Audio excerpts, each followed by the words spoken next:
adik-adik semua, apa kabarnya? Gak kerasa ya hari ini kita sekolah minggu lagi. Yuk bareng kakak Anya dan teman-teman kakak yang lain, kita bersama-sama fokus untuk mengikuti sekolah minggu kita hari ini. Nah, adik-adik udah siapin Alkitabnya belum? Kalau belum, siapin dulu ya Alkitabnya. Kita akan belajar firman Tuhan bersama-sama. Sebelum mulai sekolah minggu kita pada hari ini, yuk kita doa dulu. Tuhan Yesus yang baik, terima kasih pada hari ini kami siap untuk belajar firman Tuhan. Tuhan Yesus, tolong kami untuk dapat mengerti firman-Mu dan tolong kami untuk menjadi pelaku firman Tuhan. Di dalam nama Tuhan Yesus kami berdoa. Amin.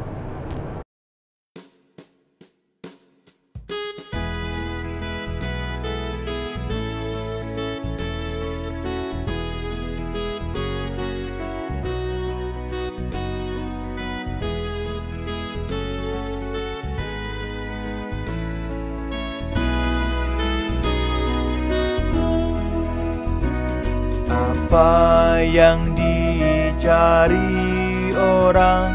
Uang. Apa yang dicari orang? Uang. Apa yang dicari orang? Siang, malam, pagi, petang. Uang, uang, uang. Uang, uang, uang. Kalau manusia mencari uang, Tuhan Yesus cari siapa ya? Cari kita dong, orang berdosa. Siapa yang dicari Tuhan sayang? Siapa yang dicari Tuhan sayang? Siapa yang dicari Tuhan siang, malam, pagi, petang? Saya orang yang berdosa. Saya orang yang berdosa. Yes. Tuhan cari saya loh, walaupun berdosa. Selamat pagi adik-adik, selamat hari Minggu.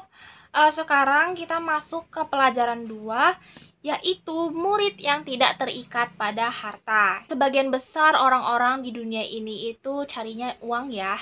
Uang itu termasuk harta. Dengan uang juga kita dapat membeli semua barang yang kita butuhkan atau yang kita inginkan.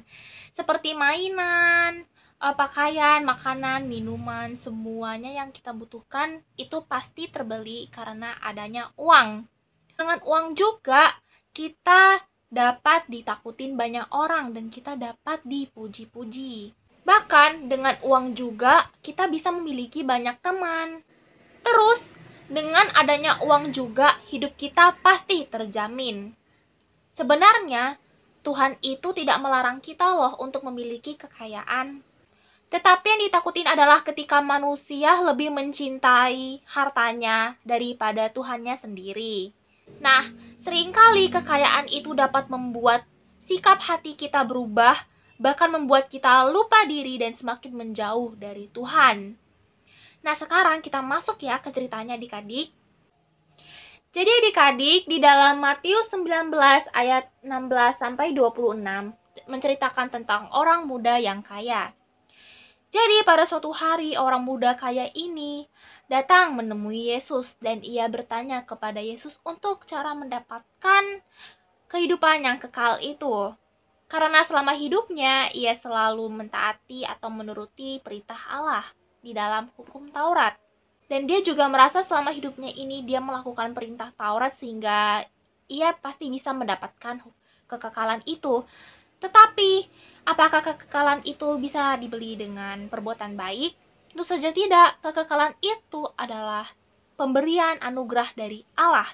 Nah, adik-adik, kita harus waspada karena kekayaan itu dapat membuat diri kita menjadi sombong atau tamak.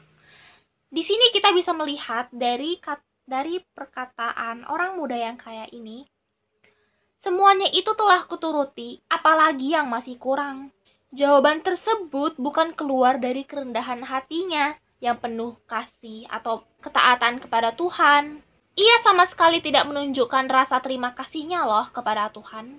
Nah, di sini Yesus mengajarkan orang muda yang kaya tadi itu untuk memiliki harta yang kekal di surga daripada harta di bumi, karena harta di bumi itu dapat membuat orang menjadi mendua hati seperti pemuda kaya yang ini. Sedangkan harta surgawi akan membebaskan orang dari keterikatan. Lalu adik-adik, dalam ayat 22 dikatakan, ketika orang muda itu mendengar perkataan Yesus, pergilah ia dengan sedih sebab banyak hartanya. Nah, ketika orang muda itu mendengar perkataan Yesus, sedihlah hatinya karena hartanya sangat banyak. Banyak sekali orang yang memiliki kekayaan di dunia ini merasa dirinya belum puas. Itulah yang disebut ketamakan. Nah, Tuhan itu mengajarkan kita untuk selalu berbagi kepada orang yang membutuhkan. Harta di dunia ini itu tidak bersifat kekal, namun bersifat sementara.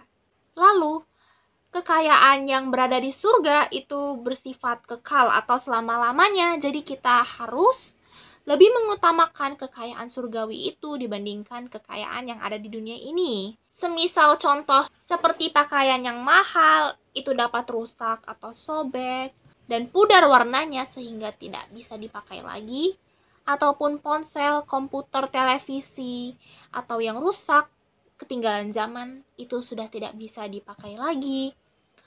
Lalu mobil, motor, pesawat itu bisa berkarat dan banyak orang yang tidak suka ya, sehingga tidak dipakai lagi. Terus uang yang dipakai untuk sehari-hari belanja itu dapat habis dan tidak ada harganya lagi. Tetapi kekayaan yang bersifat surgawi atau hidup kekekalan di surga itu bersifat selama-lamanya dan tidak akan habis. Selain melepaskan diri kita dari keterikatan itu pada harta, Yesus juga mengajak orang-orang untuk mengikuti Dia. Jadi adik-adik, kira-kira nih pemuda kaya yang tadi itu apain hartanya ya? Di dalam Alkitab di situ dikatakan kalau pemuda kaya tadi itu lebih mencintai hartanya daripada Tuhan Yesus. Wah, sedih ya. Padahal harta surgawi itu selama-lamanya loh. Sedangkan harta yang dia miliki itu bersifat sementara dan gak akan bisa dipakai lagi nantinya. Tuhan menyuruh dia untuk menjual seluruh hartanya dan membagikannya kepada orang-orang yang membutuhkan. Sulit hatinya untuk melakukan perintah yang satu itu. Jadi dia lebih mementingkan hartanya dibanding harta surgawi. Rasul Paulus juga berpesan kepada Timotius agar peringatkanlah kepada orang-orang kaya di dunia ini agar mereka jangan tinggi hati dan jangan berharap pada sesuatu yang tidak pasti seperti kekayaan, melainkan pada Allah yang dalam kekayaannya memberikan kepada kita segala sesuatu untuk dinikmati.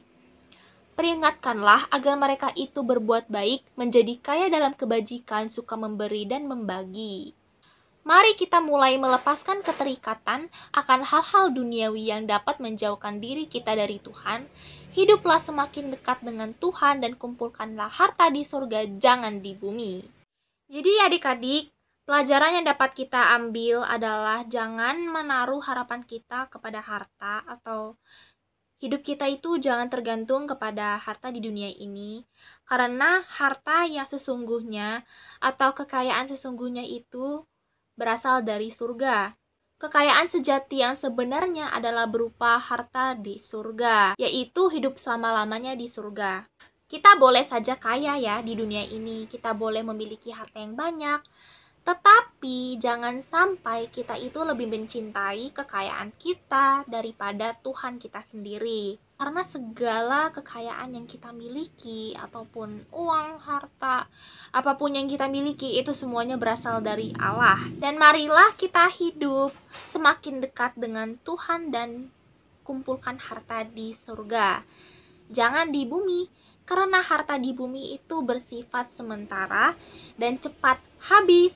tetapi harta yang berasal dari surga bersifat selama-lamanya atau kekal. Jadi adik-adik, pelajaran kita sudah selesai. Terima kasih dan sampai jumpa adik-adik. Tuhan Yesus memberkati. Waktunya ayat hafalan. Ayat hafalan kita hari ini diambil dari Matius pasal 19 ayat yang ke-24. Matius pasal 19 ayatnya yang ke-24. Kita baca bersama-sama ya.